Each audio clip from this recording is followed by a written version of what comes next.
Hey, good morning, everyone, once again. So, welcome to our discussion in ethics. Okay, so this morning, I am preparing something good for you because we are going to discuss another topic also, no? Sa atuang ethics nga subject. So, what is this? Of course, I have to share to you my presentation so that you can also view, no, kung unsa ni siya. So, today we are going to discuss about rights-based ethics. I know everybody I know that all of you have the knowledge already, no? Unsay what rights is all about, and even to the people, they are going to claim that I am human and it's my right. So every people knows exactly what are their basic rights. But of course, maybe some of these rights are not familiar for you. So it's the best time for me also to introduce to you what are no rights based ethics. So how did they actually arrive to the concept? The concept of rights based ethics is that there are some rights, both positive and negative, that all humans have based only on the fact that they are human. These rights can be natural or conventional. So meaning gitag natural rights are those that are moral, no? Are those that are expected to be, or those that are designed for the human being not to choose with what is right, no, dili kay because naamtay kaalam, no? So naturally we are created as a rational animal, and so therefore because of that capability to think more than just any other creation could do, we are bound to follow with what is morally right. And conventional are those created by humans. So not natural and conventional, meaning tag natural, this is actually designed already. No, the moment that we are actually conceived, no, the moment that we are actually exist. Just like for example, the eternal law is example of natural law. I'm sorry, natural moral law.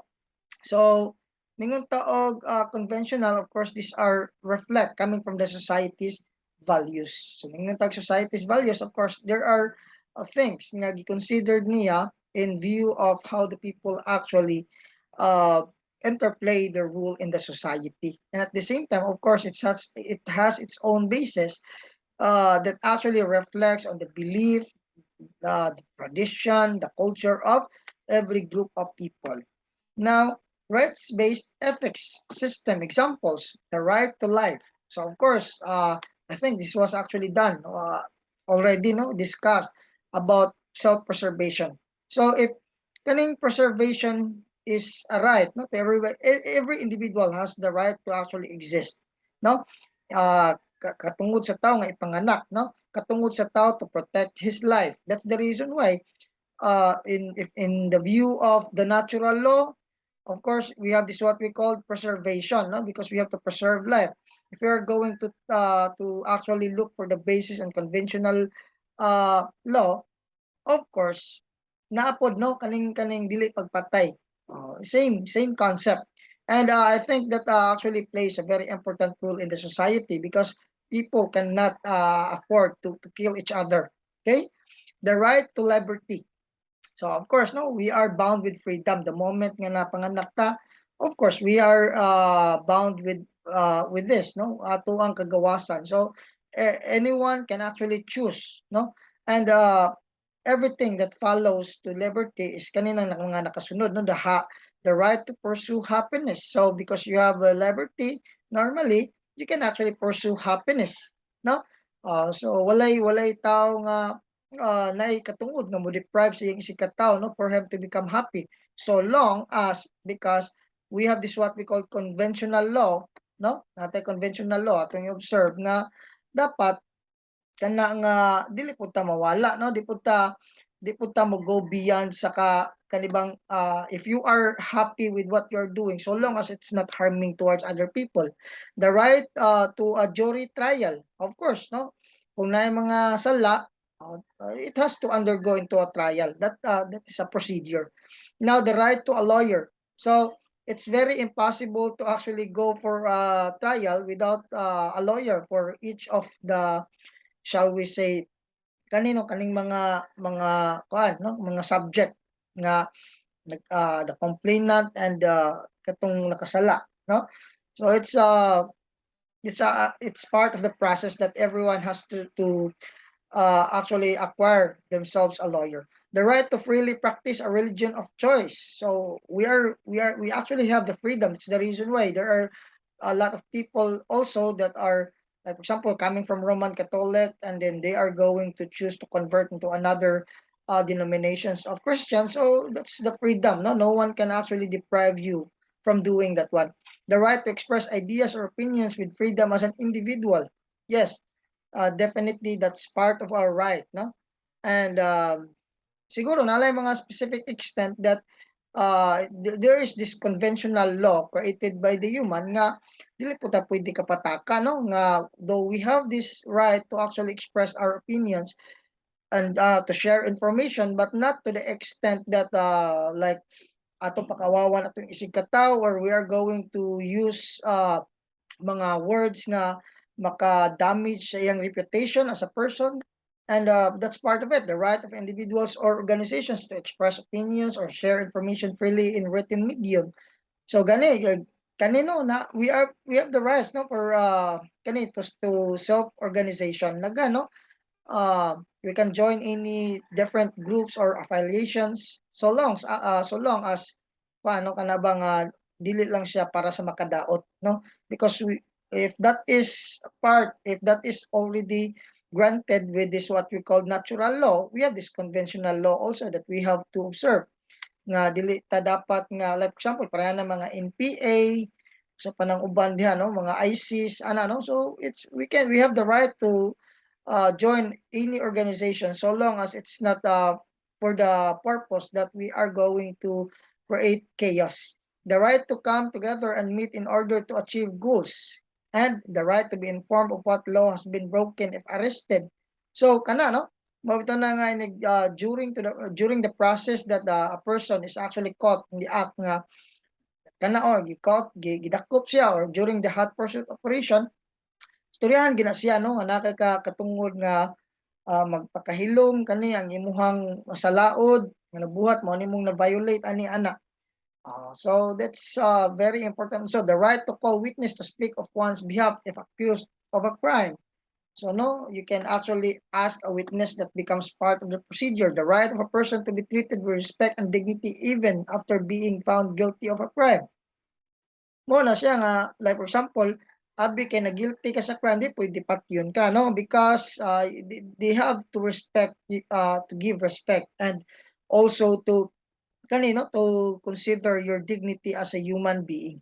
Di man porket nakasala ta mawa na natong pagkatao, no, mawa na nga atong pagkatawhanon nga wa na ginabilin maayo sa tuwa, no, bati na lang gyud tanan, no. So dili pod the right to freely live and travel with within the country and also to the other country, right?